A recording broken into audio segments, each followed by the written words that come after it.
പുതിയ പ്രസിഡന്റിന്റെ പ്രഖ്യാപനം മർത്ത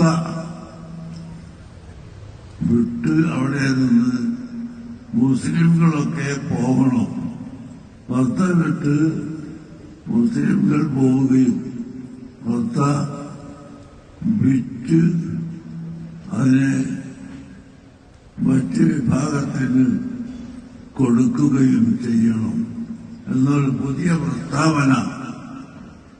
എന്നാൽ നമുക്ക് പറയാനുള്ളത് വർദ്ധ ഒരു റിയൽ എസ്റ്റേറ്റ് സാധനം അല്ല. റിയൽ എസ്റ്റേറ്റുകാരവർക്ക് അയക്കുകയും വേണ്ട. മറിച്ച് ഒരു പലസ്തീൻ രാഷ്ട്രം ഇവിടെ കെട്ടിപ്പടുക്കാൻ വർദ്ധയടക്കമുള്ള തരങ്ങൾ ഉൾപ്പെടുത്തി പലസ്തീൻ രാഷ്ട്രം കെട്ടിപ്പടുക്കാൻ പരിശ്രമിക്കുക. അതാണ് മനുഷ്യത്വത്തിന്റെ നിലനിൽപ്പിന് അനിവാര്യമായതും സത്യവുമെന്ന് മനസ്സിലാക്കാൻ ഇന്ന് എല്ലാ രാജ്യവും, നമ്മുടെ ഇന്ത്യയും അതുപോലെ അമേരിക്കയും റഷ്യയും മറ്റെല്ലാ രാജ്യങ്ങളും പരിശ്രമിക്കേണ്ടതാണ്. എന്നല്ലാതെ ഈ വൃദ്ധ വിട്ട് പോകാനും അത് തൊട്ട് വില പറഞ്ഞ് വിൽക്കാനും അതൊരിക്കലും നടക്കുന്ന പ്രശ്നമല്ല.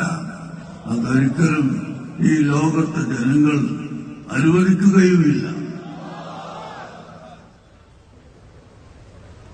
മുസ്ലിംകൾ എവിടെയാണ് ഭിന്നിപ്പിച്ചത് എന്ന് നിങ്ങൾക്ക് പറഞ്ഞു തരാൻ ഒരുക്കമുണ്ടോ?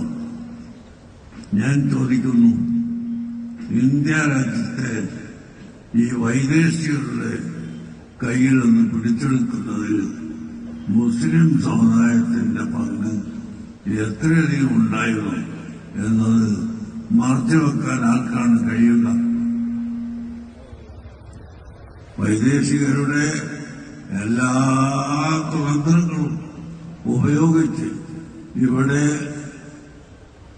ആ കാലത്ത് അവരെ അട്ടിയോടിക്കുന്ന കാലത്ത് നടന്ന എല്ലാ വെടിവെപ്പിലും എല്ലാ യുദ്ധങ്ങളിലും എല്ലാ അക്രമങ്ങളിലും മുസ്ലിംകളെ നോക്കി പിടിച്ച് കൊല്ലുകയായിരുന്നല്ലോ ബ്രിട്ടീഷുകാരൻ.